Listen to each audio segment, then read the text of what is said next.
Good morning, ladies and gentlemen. I hope that you all have your coffee ready at home or at the office. At our office on Kongens Nytorv, we have had our first croissant and coffee.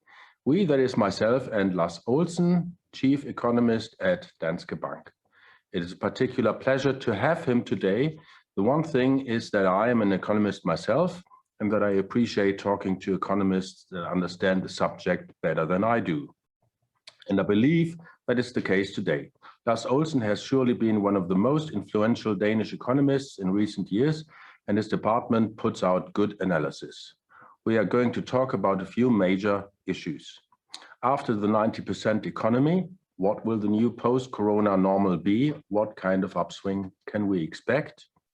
Is the currency union coming under stress again? Will we see a comeback for interest rates and inflation? You are, as always, welcome to ask questions using the chat function of Zoom. And once again, welcome to our office, Lars Olsen. Thank you for coming in this morning. Looking forward to talking to you. Thank you for having me. So what's going to happen in the future? The vaccination process is going along smoothly, more or less, now. Can we expect a strong upswing, and what will the new normal be? Yes, I mean, we are in a strong upswing right now because the corona crisis is it's been a very, very special crisis, is still a very, very special crisis in that in almost any other crisis that we've had, for example, the financial crisis, it's a question of okay, we're spending too much money, then something happens, we realize, oh, we shouldn't spend so much, so we cut down on spending, and then companies start to fire people, and then we cut down even more, and then we're in sort of this negative spiral, and that can be very bad. But when you just say, okay, now you cannot produce anymore from tomorrow, that's a completely different dynamic. It's much, much worse in a way, it's much steeper, but also it's much easier to recover from. You couldn't reopen the economy after the financial crisis. You had to sort of recreate the whole the trust in the economy and make sure that these old imbalances were evened out. But there wasn't any great imbalance, at least not in the Danish economy before the COVID-19 crisis. So there's no need to say, okay, we have to sort of rebuild the savings of people. People have a lot of savings. They have not been able to spend all their money. Businesses have a lot of savings. So the only thing holding the economy back right now is the restrictions and the disease itself. And as that goes away, and we can also always argue how quickly will that happen. But as that goes away, the economy can just recreate itself, and we can get almost back to where we came from. And that is a strong upswing, and that's what's happening right now. Where do you see upside and downside risks in the near term? So this is not something we've tried before. We have never had a reopening like this. We've had pandemics before, but that's 100 years ago, and it's a very different kind of society, very different dynamic. So we've not tried this before, and clearly there must be a risk that it will happen very quickly. That it's sort of a ketchup bottle effect, or maybe more like if you imagine a big dam of water held back because we built up so much spending, we saved a lot of money. Danish consumers have around 150 billion kroner saved up that they wouldn't normally have at this point, ready to spend. So if all this is released at once, it can be a very overwhelming recovery and be very, very fast.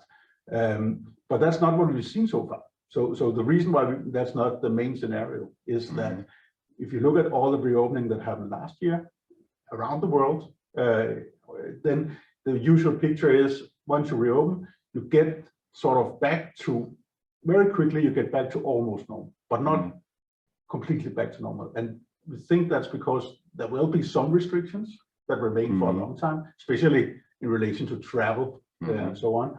And also there maybe is a sense of caution, and there's also the question of what are you going to spend your money on, because okay, you can always buy more goods and that's what's been going on. But the spending that's lagging is the spending on services, on restaurants, hotels, culture, activity, leisure, all this. And there's a limited capacity. It's not like restaurants at normal times have lots of empty tables that they can just fill. So we don't think that's a main scenario, but it definitely is the risk. The downside risk, well, that a lot of that comes from still the disease, I would say, because so right now vaccines are coming up, but we can see, okay, some vaccines we're choosing not to use. If we go further that way, if something else goes wrong, then we are starting to see we will not maybe vaccinate enough people to avoid new restrictions in the fall. Especially if it turns out maybe some of the old vaccines, they're not so long lasting. If there's some kind of new mutations coming along, that means, okay, we have to do something different. We have seen that this disease can lead to these very severe lockdowns. And of course, that can happen again. So that creates downside risk. In recent days, we had this vaccination issue, the issue that Denmark chooses not to use AstraZeneca and Johnson & Johnson. Will that cause a major delay in the recovery? I mean, it will, as we see it, it probably will not change a lot in economic terms because what really matters for sort of a macroeconomic perspective is that we avoid having to do new sort of comprehensive lockdowns when we get to the after the summer, like we had last year. And we can avoid that if enough people are vaccinated before. And it still looks like we will have a lot of vaccination done by August in Denmark, even with these restrictions. But of course, we are pushing it. We are sort of removing the margin. So if something else goes wrong, then we are maybe talking about something that's economically important. And of course, for the individual business, it can still make a very big difference. Because what this means is that it will be a further month or maybe a bit more before you can say we are at the reopening of, for example, things like musical festivals or again, travel. I mean, you need as it is nowadays, you need the Corona passport to be able to travel. So fewer people will have that. So some of these industries that are really dependent on this, maybe they're not such a big part of the whole economy, but it's important for them. And for some of these industries, it is a setback. We had a very interesting discussion before we sat down about the positive consequences of this Corona time. I'd like to get back to that. Can you put a few words on that? What are the positive consequences in terms of productivity increases that we will have in the near or medium term future? Of course, it's speculative at this point. Like I say, we have not tried this before, but I would imagine that some of these sort of innovations that have happened during this crisis, they can be helpful in the longer run. And we've seen that in the past, that crises can sometimes, even though they are bad overall, they can have some positive side effects. And what could happen here, for example, obviously, we've gotten used to working from home. We have seen that it can actually make sense. And we will see more of that. And that will increase at least the productivity of capital in the sense that you don't need to build such a big office building in order to have a company. And we can see that already. Several companies, including my own here in Denmark, have decided that they will need less office space already, simply on the expectation that more people will work from home. We will for sure travel less on business. I mean, we have found out maybe it's still not as good to have a virtual meeting or all these kind of things, but it is pretty good compared to the expense of traveling.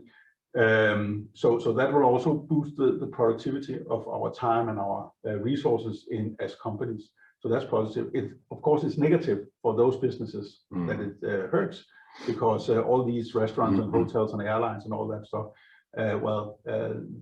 it's bad news for them, but it's good news can be good news for the overall productivity. So I think something good will come of this. And as far as flights are concerned, this will also be good for the climate. True.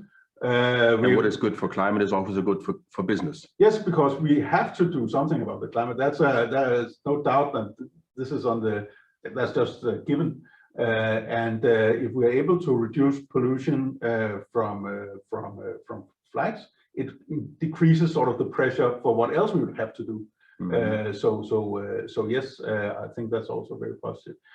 We don't know yet if tourism, for example, will come back to where it was. I mean, every recovery is different. So we've seen that consumers in the last recovery, travel was one of the things that were really boosted by consumers when and very unlike the recovery before that, where it was cars, for example, to a large extent that people bought. This last time it was travel. It might not be in the recovery that's happening right now. Maybe we will prioritize different. We can see some surveys, including some we've done, that shows that some people are reluctant to returning to the travel patterns that we had before the crisis. Maybe we'll spend more on our homes. That could be one. That's at least what people are saying. Maybe it's just influenced right now because of the uncertainty, and in fact people will come back. But I'm not so sure. I think we could see some people have invested in new summer houses in the balcony and whatever, and they've got pets. Yeah, need to spend time. I mean, all of a sudden you have a dog, then you cannot go away for a month. Okay, I'm just checking if there are questions coming in. No questions so far. So let's go over to this other issue that we also discussed yesterday, the issue of public debt. Now, Europe, of course, has stepped in Europe, but Italy's, Spain's gross domestic product, they have gone down by almost 10%, which of course has an effect on the debt ratio. Will all this lead to a new debt crisis?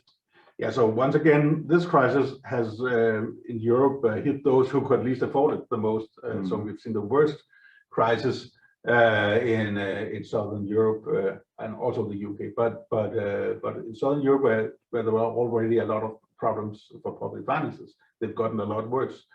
The reason why it's not right now an issue in financial markets, so we don't have a lot of worries about that, a lot of volatility. We have very low interest rates also in government bonds in Southern Europe. But the reason for that is that there's clearly this understanding right now that, okay, Europe will stand together in this. And so we can see it from the EU policies that Europe is coming together to support those countries that are most affected with direct payments and common debt and issuance and so on. The ECB is doing a lot to support the economies of Southern Europe and the capital markets. So as long as that's true, then markets will be calm. But once you start to doubt that, will that still be true?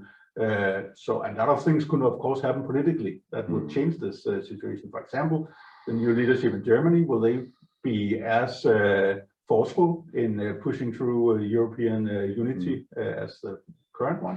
We don't know. So then all the problems are still there. They're kept down right now by this, but we'll see. There is a first question coming in from Alexander Ola. How do you think city centers will develop in the future with less office space used and business travel reduced? Of course, retail is also impacted. Yes, that's a very relevant question, I think, because we will see some disruption. We were already seeing all this disruption of retail trade. And this has come a long way in Denmark and the other Nordic countries, where we have seen online trade taking a very big market share. Of all the card spending done by Danish people, almost 25% was online before the COVID-19 crisis. And during this crisis, we've seen some months where it's 50% of total consumer spending that's online. So now we're moving a little bit back with the reopening, but we're not going to get back to the old levels. This trend towards online has really accelerated for sure. And this will have consequences for retail that were already happening, but it will be accelerated. And in terms of office space, a little bit, also this dynamic that if you need less office space, then that's obviously not good news for the value of offices.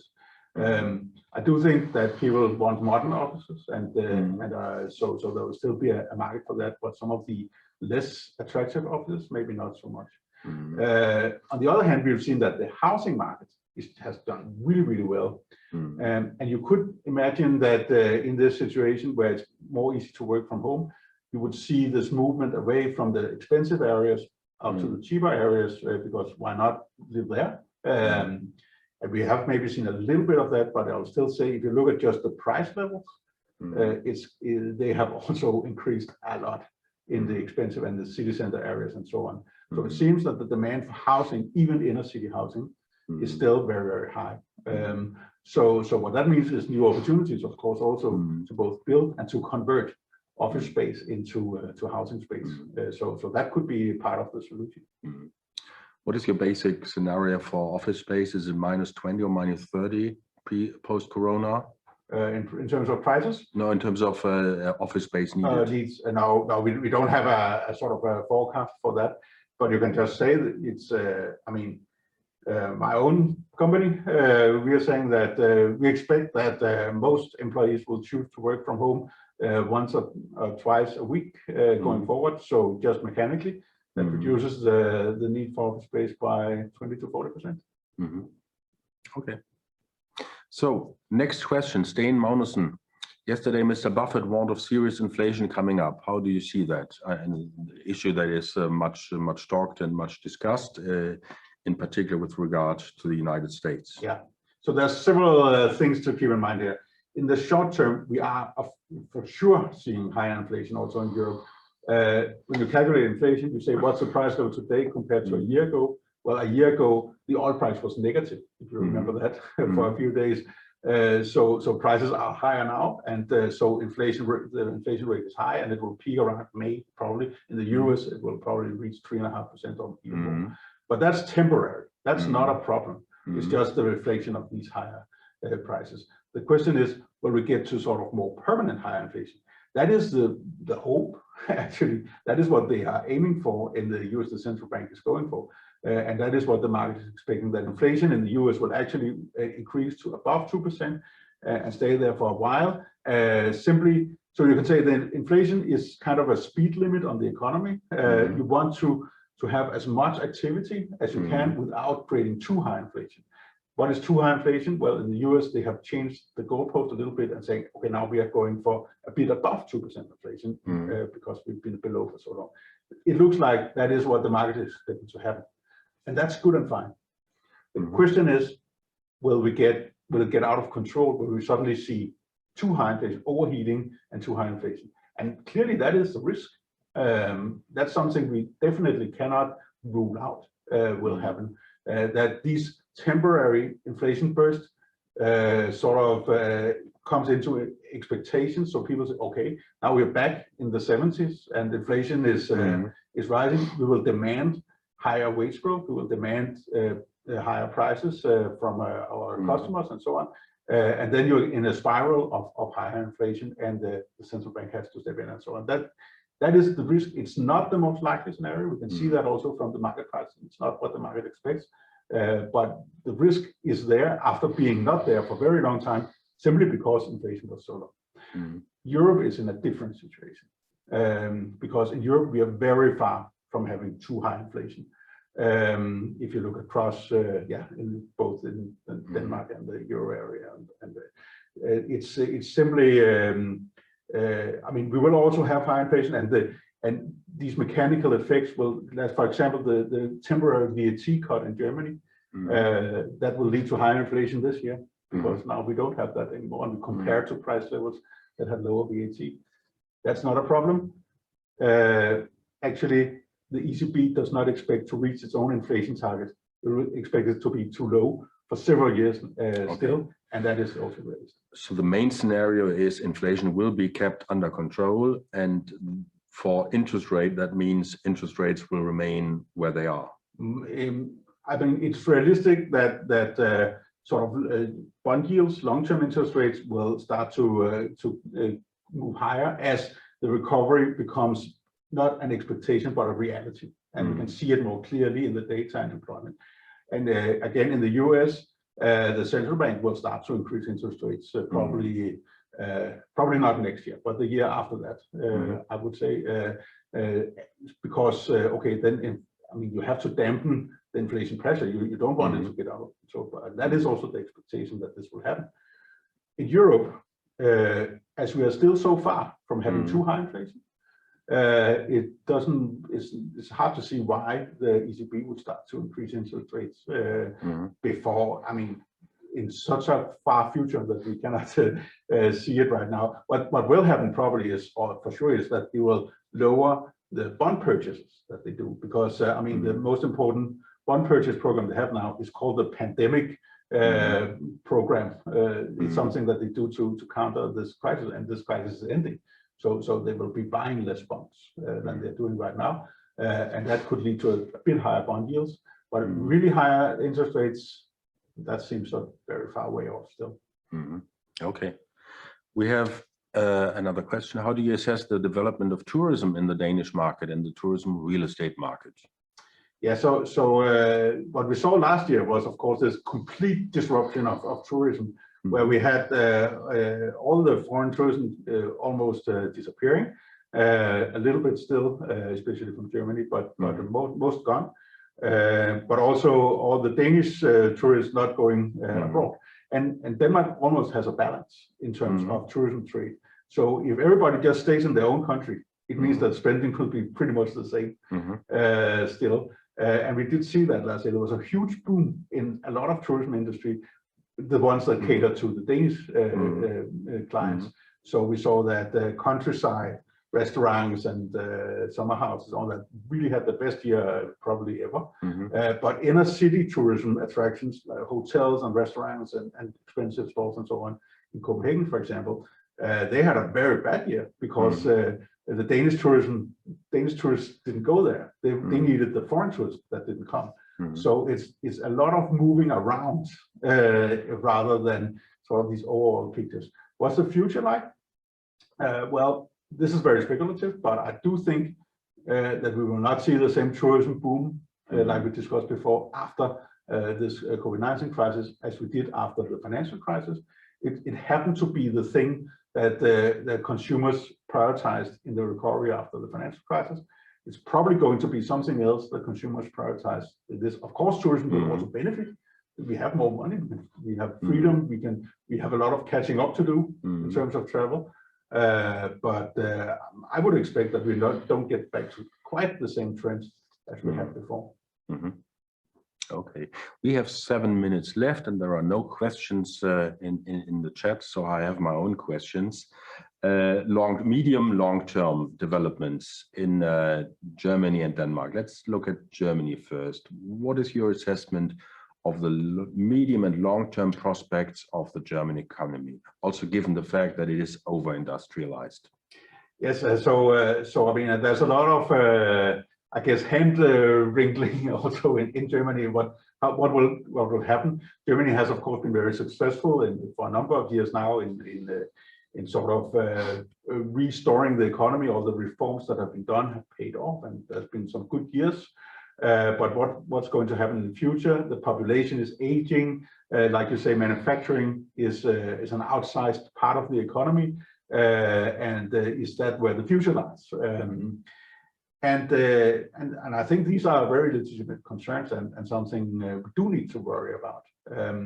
But also, I mean, it's not a problem to be in a not so fast growing part of the economy if you're the best. So, for example, agriculture is an outsized part of the Danish economy. And agriculture has been a declining part of the world economy for 200 years. Nevertheless, you can still make money in it. You can still make money if you're the best. And I think that's also going to be true, much more true for manufacturing, obviously, than for agriculture. If you look at the situation just right now, manufacturing companies are still willing to pay quite high wages to workers, to good workers, and that's not because they are very nice guys. It's because they are able to make money. There's a demand, and right now, of course, there's a lot of demand for manufacturing goods, just from the situation in the world economy. But there's a temporary effect to that. But I do think that if you really nail it and you're the best at it, you can still be very successful in these sort of niches. And we do need a lot of manufacturing still. Even all the green transition and everything else, yes, it will hurt some parts of manufacturing, but it also needs manufacturing. I mean, to have all these electric vehicles and all these new power supply systems and all these kinds of things. So let's look at the Danish economy then. Well, not as over-industrialized as Germany is, but still with a large industrial base, but more services. Is it better placed?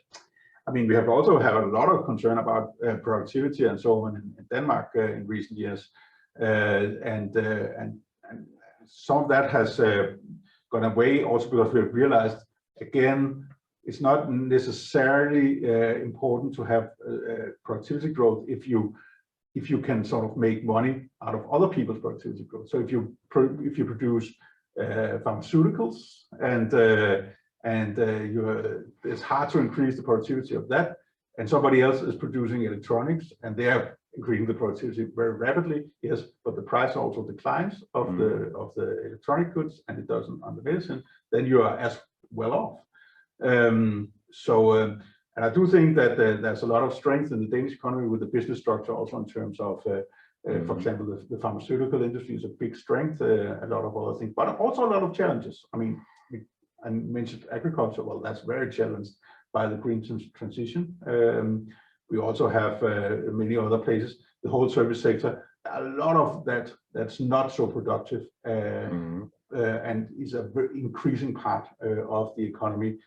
So we definitely have some challenges. One strength I would mention for Denmark is that we have these reforms that are increasing the size of the workforce, even as the population ages, because we have this increase in the retirement age.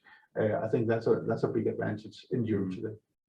Well, it's basically Danish flexibility. Yes, but it's also it's a little bit of a forced flexibility. You cannot actually decide for yourself what your retirement age is going to be unless you have a lot of money. So it's also a question of a bit strong arm reform. Okay.